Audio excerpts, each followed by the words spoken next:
अब बड़ी खबर का रुख करेंगे। किरोड़ी लाल मीणा का दिल्ली दौरा, जेपी नड्डा के आवास पहुंचे किरोड़ी लाल मीणा और शीर्ष नेतृत्व से मुलाकात हो रही है। निश्चित तौर पर इस्तीफे को लेकर हो सकता है ऐलान हो। अभी तक हालांकि इस्तीफे को मंजूरी नहीं मिली है, लेकिन जेपी नड्डा के आवास क्योंकि डॉक्टर किरोड़ी लाल मीणा पहुंचे हैं, तो ऐसे में इस्तीफे को लेकर शीर्ष नेतृत्व से मुलाकात।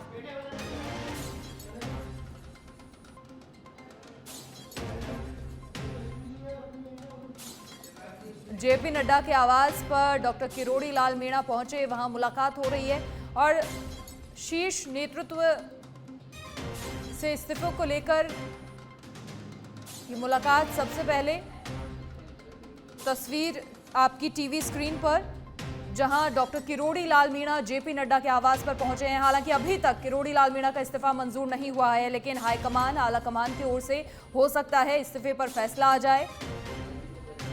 दिल्ली दौरे पर डॉक्टर किरोड़ी लाल मीणा जेपी नड्डा के आवास पर फिलहाल पहुंचे हैं। सबसे पहले तस्वीरें आपकी टीवी स्क्रीन पर और अधिक जानकारी के लिए bureau chief Rajeev Tiwari phone line पर फिलहाल जुड़ चुके हैं। राजीव, क्या कुछ पूरी जानकारी? किरोड़ी लाल मीणा दिल्ली पहुंचे हैं, शीर्ष नेतृत्व से मुलाकात कर रहे हैं, क्या कुछ फैसला उधर से आ सकता है? बिल्कुल, देखिए, इस समय किरोड़ी लाल मीणा बीजेपी के राष्ट्रीय अध्यक्ष और केंद्रीय स्वास्थ्य मंत्री जगत प्रकाश नड्डा जेपी नड्डा के घर पे पहुंचे हुए हैं और यहाँ पर जो है मुलाकात चल रही है। इस मुलाकात के दौरान देखिए बहुत ही महत्वपूर्ण बातें हो रही हैं, क्योंकि देखिए जो वादा उन्होंने किया था, उनको 7 सीट की जिम्मेदारी मिली थी और उन्होंने सार्वजनिक जगहों पे कहा था कि अगर मैं जिता नहीं पाया तो मैं पहले मंत्री पद से रिजाइन कर दूंगा। उसी वादे को निभाते हुए जो है उन्होंने कल रिजाइन कर दिया। रिजाइन करने के बाद उन्होंने अपने ट्विटर हैंडल से एक चौपाई, श्रीरामचंद्र मानस की चौपाई भी उन्होंने ट्वीट की कि हुक्म भी सदा चलाई प्राण जाए वचन न जाए।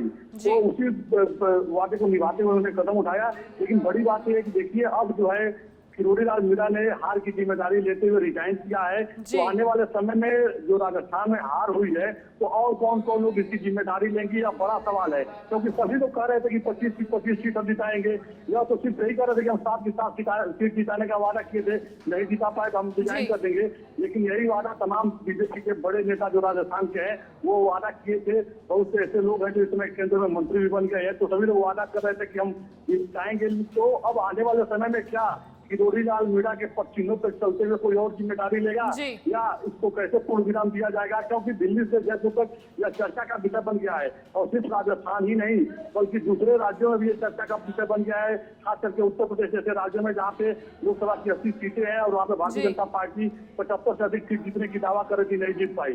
तो दूसरे राज्यों में बीजेपी की हार हुई है, तो वहाँ पे कौन जिम्मेदारी लेगा? क्योंकि किरोड़ी लाल मीणा ने तो कहा जा सकता है कि रास्ता दिखा दिया कि जो बड़े नेता है, शीर्ष नेता है, जिन्होंने वादा किया था, कमिटमेंट किया था, अब वो अपने वादा को पूरा करें, नहीं पूरा कर पा रहे हैं, तो जो है प्राण जाए पर वचन न जाए वाला अपना रास्ता अख्तियार करें। जी राजीव, देखिए सवाल तो कई सारे हैं, लेकिन मुख्य सवाल ये कि अपनी जो इस्तीफे को लेकर मंशा है वो पहले ही जाहिर कर चुके थे, तो अब तक क्योंकि लगातार प्रदेश बीजेपी के वरिष्ठ नेताओं की ओर से कहा जा रहा था कि बातचीत उनसे होगी, भावुक नेता माने जाते हैं, हो सकता है भावुकता के कारण उन्होंने ऐसा कहा हो, लेकिन एक लंबा दौर, एक लंबा समय बीत चुका है, क्या अभी तक बातचीत नहीं हो पाई? और अगर अब ये इस्तीफा मंजूर होता है हाईकमान के पास क्योंकि पहुंचे हैं, तो फिर अपूर्णीय क्षति होगी ये प्रदेश की राजनीति के लिए, बीजेपी के लिए, क्योंकि एक वरिष्ठ नेता है, बहुत सुलझे हुए और प्रदेश में काफी पैठ रखते हैं अपनी। बिल्कुल, देखिए सबसे बड़ी बात है कि जो आपने भावनात्मक बात कही है कि एक भावुक नेता है, तो देखिए इसमें दो राय नहीं है। किरोड़ी लाल मीणा को राजस्थान की जनता बाबा के नाम से पुकारती है और कहा जा सकता है इमोशनल टच रहता है जनता से, तो भावुक कहा जा सकता है। लेकिन राजनीति में देखिए जो नेता होता है भावनात्मक बातें तो करता है, लेकिन जब सियासी पैतरा चलता है तो फिर उसमें कोई भावनात्मक चीजें नहीं रहती हैं। अब किरोड़ी लाल मीणा चूंकि देखिए प्रशासनिक अधिकारी भी रहे हैं और अब राजनेता हैं, तो ऐसे में उनका उठाया गया कदम भावनाओं से भरा नहीं हो सकता है, बल्कि एक सोची समझी चाल हो सकती है। कहा जा सकता है अपने राजनीतिक भविष्य को, करियर को देखते हुए अब क्योंकि प्रधानमंत्री से उनका कहना है कि मैंने प्रधानमंत्री से कमिटमेंट किया था इसलिए मुझे रिजाइन करना पड़ा है, तो आने वाले समय में वह जो इन्होंने जो कदम उठाया है तो यह मैसेज देना क्या चाहते हैं? मतलब पार्टी के जो और भी वरिष्ठ नेता है राजस्थान के, जिन्होंने 25 की 25 सीट जिताने की बात कर रहे थे, वो लोग भी क्या कदम उठाए या इसके पीछे क्या मंशा है किरोड़ी लाल मीणा की है, तो किरोड़ी लाल मीणा ही बताएंगे।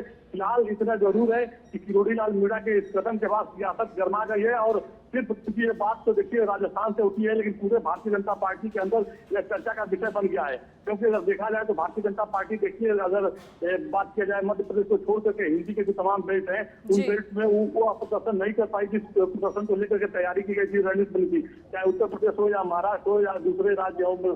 अब देखने वाली बात है कि उत्तर प्रदेश जैसे बड़े राज्य में क्या कोई जिम्मेदारी लेगा, या जो महाराष्ट्र में जो उनका रोड मैप तैयार था वहाँ पे कोई जिम्मेदारी लेगा, झारखंड बिहार में कोई जिम्मेदारी लेगा। हालांकि बिहार में तो अच्छा प्रदर्शन रहा है एनडीए गठबंधन का, लेकिन जो 2-3 बड़े राज्य हैं तो वहाँ पे क्या कोई जिम्मेदारी लेगा, किरोड़ी लाल मीणा के तरफ से जो है यह इस वादे को निभाएगा जो कमिटमेंट उन्होंने किया था। क्योंकि प्रधानमंत्री से तो सभी ने अपने अपने राज्य में सारी की सारी चीजें दिखाने का वादा किया था। तो यह किरोड़ी लाल मीणा ने कैसा लक्ष्मण रेखा दिया है कि देखना होगा कि इसको कौन कौन लोग पार करते हैं। चलिए राजीव, फिलहाल बहुत शुक्रिया तमाम जानकारी साझा करने के लिए, क्योंकि आलाकमान से मुलाकात करने के लिए डॉक्टर किरोड़ी लाल मीणा पहुंचे हैं, तो क्या कुछ आलाकमान का रुख इस पर होता है ये देखने वाली बात होगी। इस खबर पर नजर बनाए रखेंगे लगातार, लेकिन फिलहाल बड़ी अपडेट यही कि जेपी नड्डा के आवास पर डॉक्टर किरोड़ी लाल मीणा पहुंचे।